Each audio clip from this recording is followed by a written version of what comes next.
Whether you've lived in Albuquerque your whole life or you're just passing through, you have a story to tell, and the Albuquerque Convention and Visitors Bureau wants to hear it. And joining us from the Convention and Visitors Bureau is Megan Mayo. Good morning, Megan. Good morning. Hi, Megan. Thanks for being with us today. Thank you so much for having me. Lovely and green. Yes, yeah, we've got a good compliment going on Watermelon right here. Exactly. It's the sandias. There we go. Well, Megan, tell us a little bit about your campaign. This is really cool, and it's called My Story is Written in Albuquerque. Well, one thing that's a little bit challenging for us as the Convention and Visitors Bureau is that most everything that we do happens outside of Albuquerque. Our whole mission is to bring people into the city, so we're doing advertising and marketing and promotions for people that live in other places. So a lot of people don't even know what the Convention and Visitors Bureau is. When they hear that name, they think Convention Center, and we are a completely separate organization. So this campaign was really started to work on civic pride. People love living here, and they really have some really great stories, so we wanted to hear what those stories were. And so we created an online platform where people can submit their stories, which may be any number of different things. They may have lived here for generations and have families that go back, you know, hundreds of years, and or they may be brand new to the city. So they all have a little bit different perspective, and we just wanted to kind of hear what those reasons are. Now, are you guys trying to get people from maybe in-state who aren't in Albuquerque, or are you trying to like reach out and grab people from all over the country, or with this campaign, it's really pretty local, so kind of Albuquerque metro area. We are focused on people that live right in this vicinity, and really trying to get them just to kind of share in that feel-good feeling. Well, you know, it's funny because when we both moved here around the same time, and one of the things we always said was, it's amazing the pride that people have in their city. When we came here, that was one of the things that enlightened me the most, and you too, right? We were like, gosh, everybody's so proud living here. It's so nice to see that. It is. You know, and not people that want to run away. And generally, the people who do leave town come back. Exactly. And of course, so many good stories here, and we want to hear these stories, and that's what you guys are encouraging. What kind of stories are you looking for? Well, like I said, it's kind of a variety. We're really looking for a diverse collection of stories. So we had some people kind of help us get the thing started. So we had teachers and farmers and new residents and grandpas who have been here for generations. So really looking for a diverse collection of stories. That's great. Well, we actually have a couple of samples. So let's take a look at those, because then we can give people some ideas. What's this one?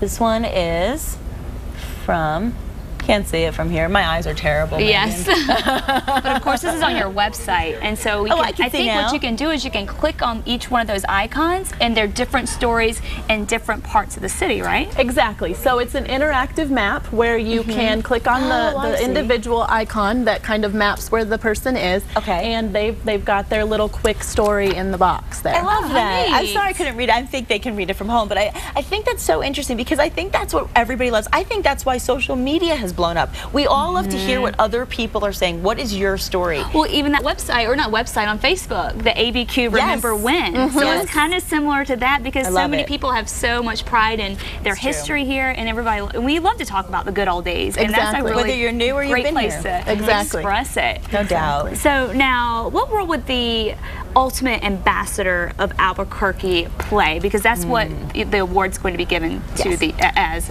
Right. So we have just over 3 weeks left. Labor Day is the deadline to get your story entered. So you'll go online onto the website myabqstory.com and submit your quick 200-word story. It doesn't take long. That's it. That's the max. Oh, that would be hard for me. That's right. You got to be short and sweet.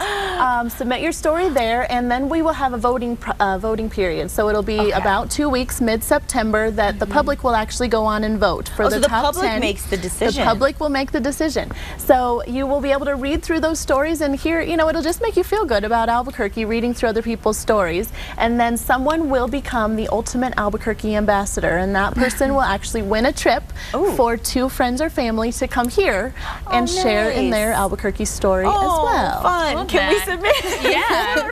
Get our families. Definitely. There you go. Well, to this point, how many stories have you received? We've had a little over 70, and would love to see that double in the next couple of weeks before the deadline. So I think so. Yeah, that's good. I mean, there's really no reason not to. Like you said, everyone has a story. That's the whole point of this. So everybody should tell a little bit about why they love where they are. Exactly. Exactly. The website also has photos, so there's some really beautiful, sandia photos, or hiking, and there's a hummingbird, a beautiful rainbow. So people just have, from your backyard, you can get amazing photos from all around the city.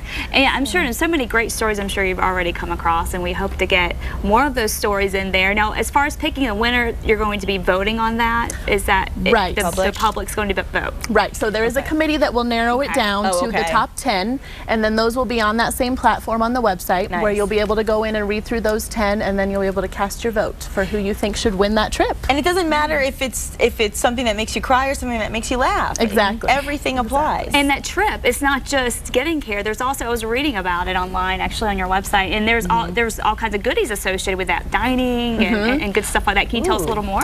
Well, of course, there will be hot air ballooning, because that is something you have to do when you come to Albuquerque. For sure. Of course, green chili and lots of New Mexican food.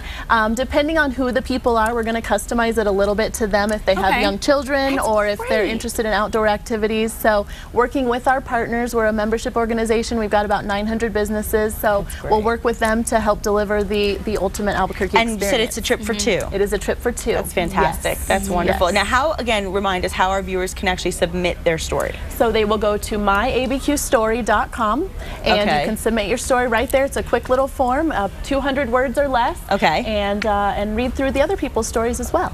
I love it. Did you submit your story? I did, but unfortunately I'm not eligible to win the trip, but my story is in there, one of the early ones. So nice. Yeah. Megan, thank you so much for being with us. Thank you very much. And we hope everybody gets their story out so we can read all about it. Now come take a step inside Ween's Galleries. It's unlike any other, and we'll show you why coming up next.